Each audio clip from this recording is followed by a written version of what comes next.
I'm gonna see if I can find the moment where they kind of butted heads about he wants every album to be viewed as its own standalone thing and not to be compared to things that he's done in the past. That's not too long of a section. Let's see. Drifting off of the new record just a little bit to sort of, understand your creative mind in different contexts, because the Strokes are obviously not the only band that you operate in. With this new record being as, in my opinion, and the opinion of many others, as daring and as experimental as it is, where does that sort of put you creatively with the Voids, per se? Because I think for more casual listeners, the obvious difference there is the Voids are much more experimental. They're much more out there. They're, much more, sometimes even harsh sonically. But it seems like on this new record, you guys were almost kind of pushing that envelope a little bit too.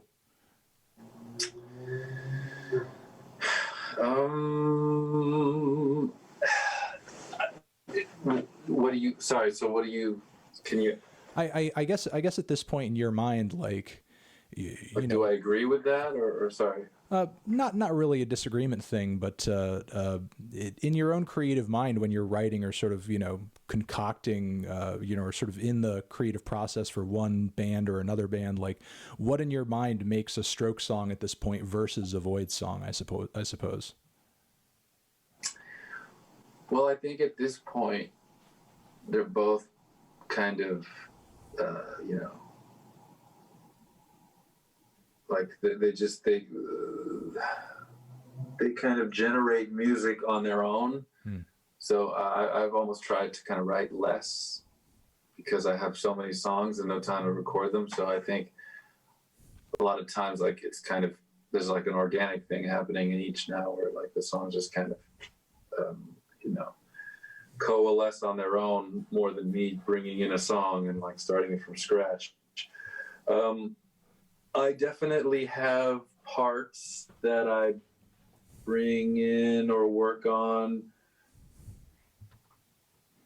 that I think it's funny because sometimes I'm not even right. I'll think something is better for one band, but then it doesn't work, and then it works for the other band. So that happens sometimes, more rarely than before, I would say, but I'm assuming that might still happen. Sometimes I'm working on a Void song and then I'll play with the Strokes, but then as we're playing, like that idea will kind of come out and vice versa.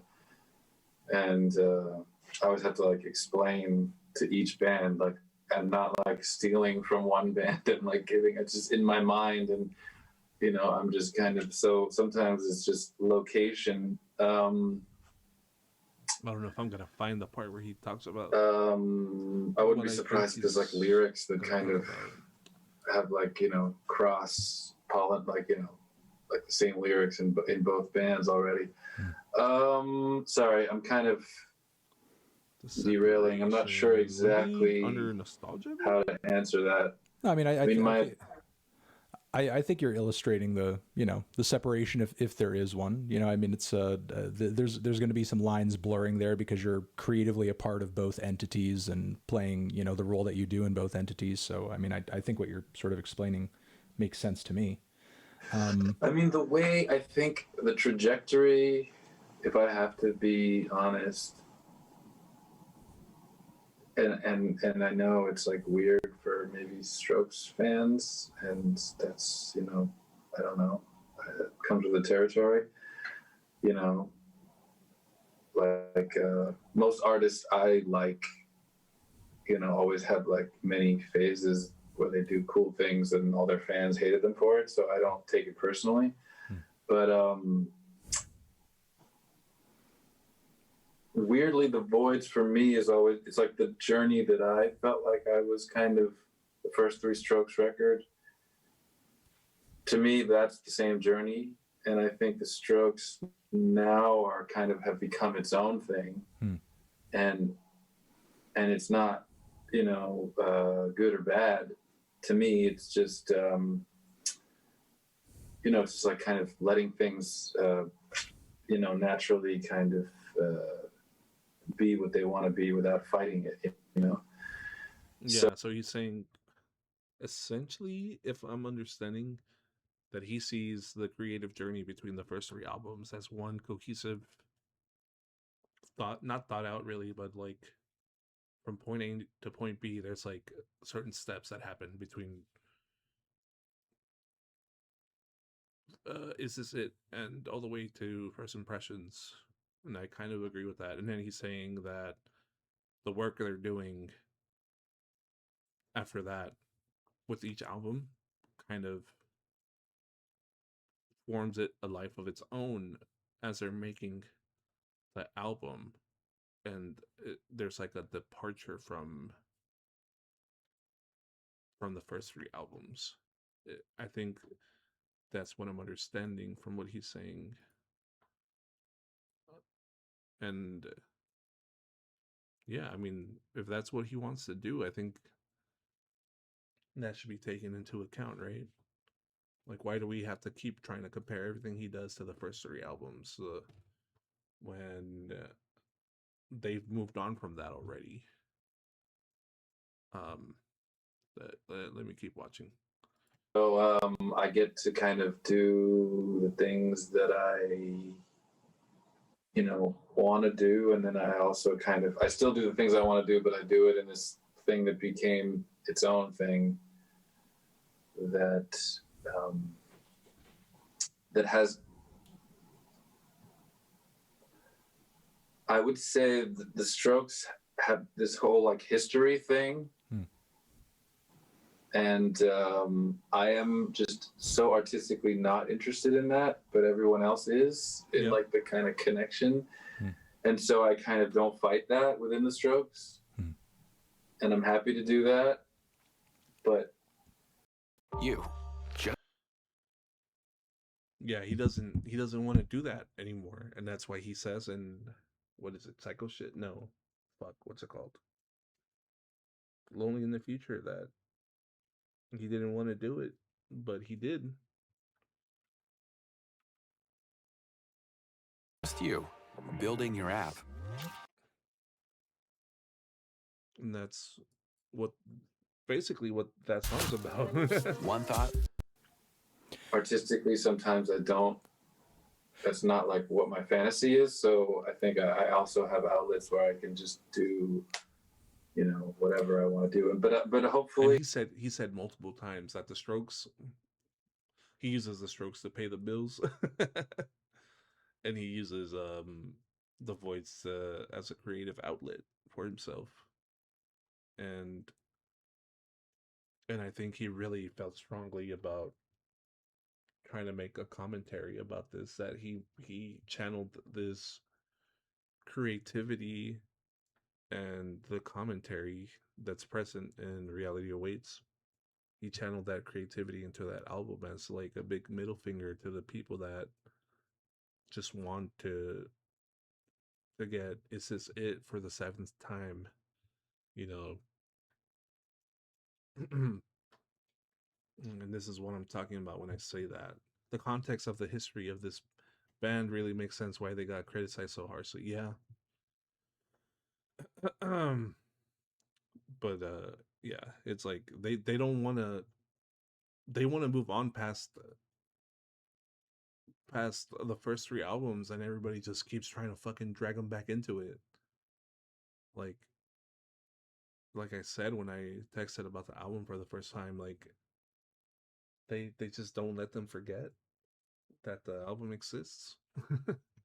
they'll both kind of start to blur more and more, and you know, there'll be weirder Strokes things, and then there'll be kind of more mainstream Voids things. I mean, we'll see, because now, like I said, they've both become these like new creatures that are their own things. And he like fucking flat out says it, like the Strokes are gonna make Voids songs, and the Voids are gonna make Stroke songs. So like he said it out loud, and people still want to fucking like complain about their album not sounding like the classic Strokes. But I don't know. It's a really weird thing to balance, you know. Like it does make sense that he wanted to have his creative urges uh put out through different venues, but it's like I don't know, that's too much work, you know. Just let the man do whatever the fuck he wants to do. Holy crap. And I enjoy doing both. And I'm excited to work on new songs. When you talk about when you talk about sort of that history, are you speaking on just like a general obsession with the band's past and the first few records and that sort of thing, or you know, oh, why doesn't this sound like Last Night, and so on and so forth? Is sort of what you're speaking on there? Yeah, I mean it's a pretty tricky thing that I probably understand all the pieces separately, but I kind of never dive in because it's just like kind of an unhealthy place to go, I find, to just like kind of self-analyze through the eyes of others incessantly.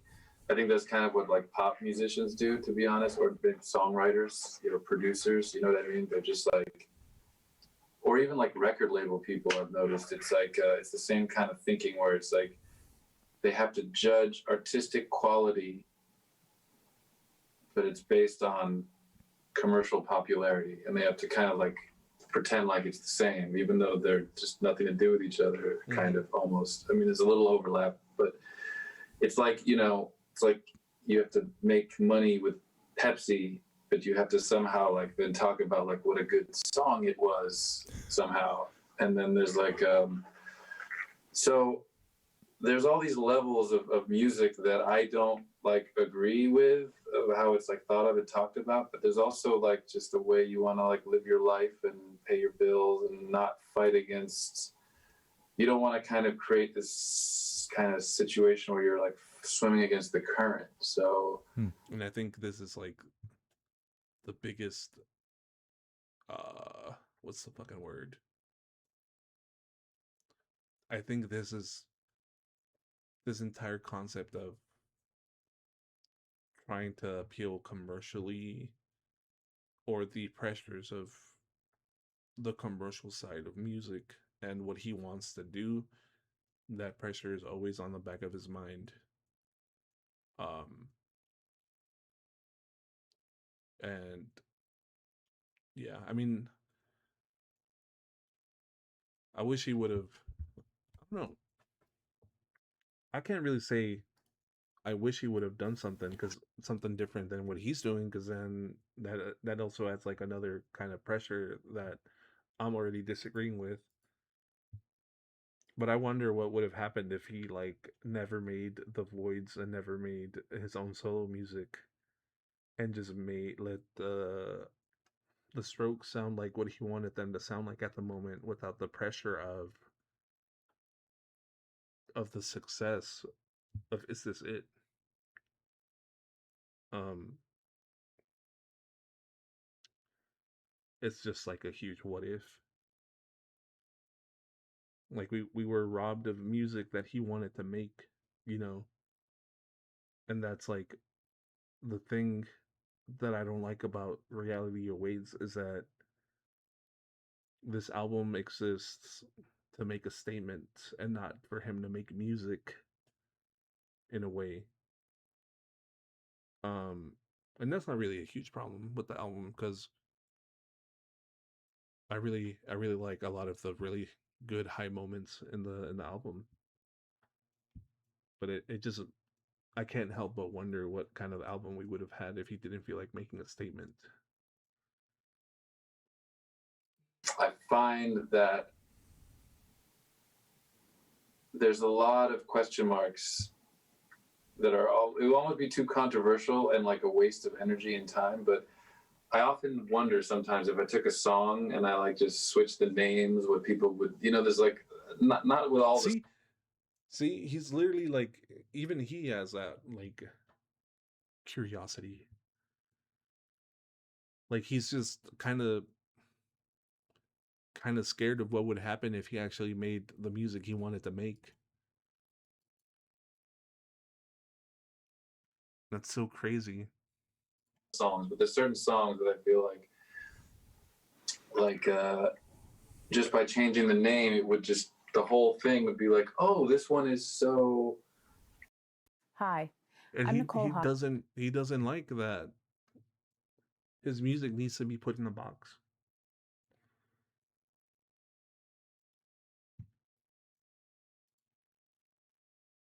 A or band B. Oh, this one is so.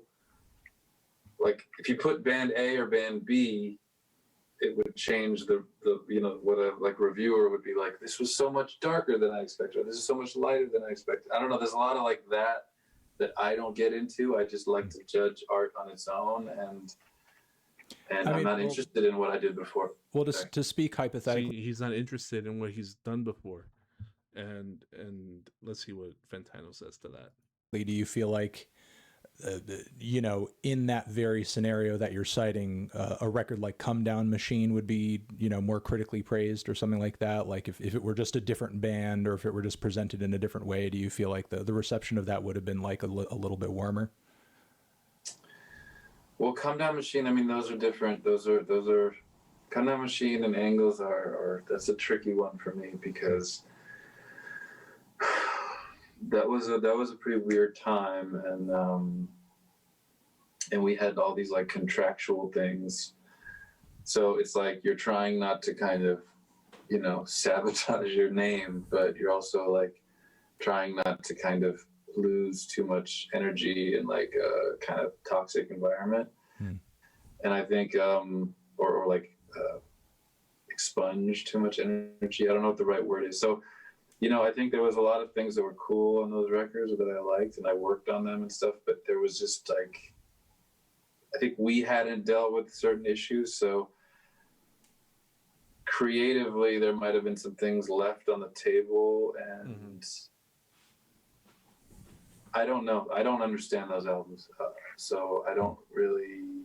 I like some of the songs. Yeah, so I bet he was having a lot of pressure from like record execs to like executives to make a certain type of album with the ideas that he was trying to bring to the table that just simply didn't come to light because the records wanted something, the fans wanted something, he wanted something else.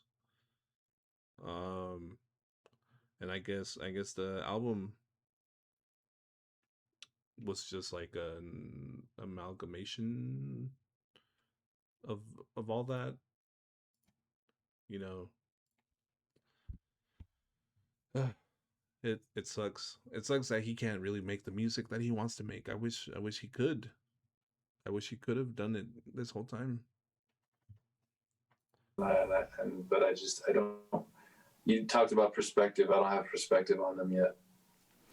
And, before we start taking some fan questions, I mean, at this point, and I know you've commented on this sort of stuff in the past to a degree, but, what would you say is sort of your perspective on, the early stuff? I know personally and creatively, you're in a place where you want to push forward and, you want to do new things and try new things, and you don't want to seem obsessed over your past. You don't want other people to be obsessed over your past, but looking at it with more distance, with those records really pushing 20 at this point, is it easier to kind of, as I asked you earlier with the new record, look at them objectively or maybe even like enjoy them almost as like an outsider? I mean, I probably no, because I still play the songs live, so I don't think I can enjoy them. But it's not about. I mean, it's not about like being obsessed with the past or not wanting to be obsessed with the past. I think. Yeah, he's like not hearing him out. That's not what he was saying. He was saying that creatively he wants to move away from that, but he's like not hearing him out, essentially. That's funny. In my own world, as soon as I'm done and the song is like done, I kind of like exhale, move on. And I'm not saying like I still don't mind playing the songs live, and I don't like disavow them or hate playing them, or I don't have any kind of negative connotation. It's just how I work. I'm just, that's just, it's like I think even before we put out anything, if ever I wrote something good, it's like, it's unhealthy to kind of just like, if you sit around just like, oh, the song I wrote is so good. That's like just that's just a one-way ticket to not ever writing a good song again for me. And I feel like even if you write Bohemian Rhapsody, you have to just kind of see what you didn't like about it, or kind of kind of just put it out of your mind. You know what I mean? I just feel like it's just unhealthy creatively, but spiritually and just kind of matter of factly, I'm happy about it. It's like I don't know. It's like if we won a championship. If a sports team wins a championship, I think it's not like you're ashamed of it or you don't want to talk about it or you hate it. But if you're just gonna it's not like what you think about all day. If not, you'll never win again. You know what I mean? You're always. I mean, you hear athletes talk about all the time. It's the same thing. You kind of like gotta put it aside and like focus on the new thing. Like it's a new challenge. So I think it's as simple as that. All right. Taking some of the questions that you guys submitted through the Q&A tab underneath the... Bro did not respond or elaborate. He didn't like... I don't know. Like, he didn't really engage with that, with this rebuttal here. There's just no... There's really no understanding between them two about the way he feels creatively about his discography and the trajectory of his discography from this point, or in general, So you have someone who wants every album to stand on its own, versus someone who keeps focusing on their first album. It's I don't know. He's just not. I don't think if he doesn't make Is This It 8 after Reality Awaits, I don't think Anthony Fantano was gonna like it. No matter what, and he's gonna still try to compare it to the first album. YouTube got a sense of humor. Glad the beef is over and they could come together on such a timely interview. Anthony Fantano understanding artist struggle, challenge impossible. Like, yeah. Oh my gosh, man. Oh my gosh. The way if people would just let Julian move on creatively, Reality Awaits would have been a completely different album.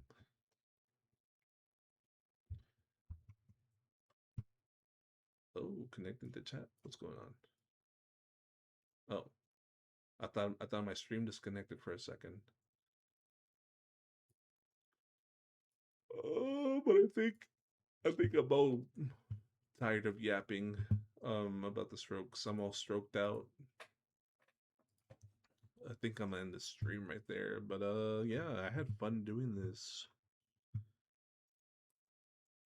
But yeah, he like you could see in his body language here that he just wanted him to stop yapping. All right. Taking some of the questions that you guys submitted. He wasn't really engaged or listening it's a new challenge. So I think it's as simple as that. All right. Just nodding his head the whole time. Yeah. Anyway, here's questions from the fans. I'm not gonna engage. Yeah. I'll end the stream right there, dude. This was fun. See ya, bro.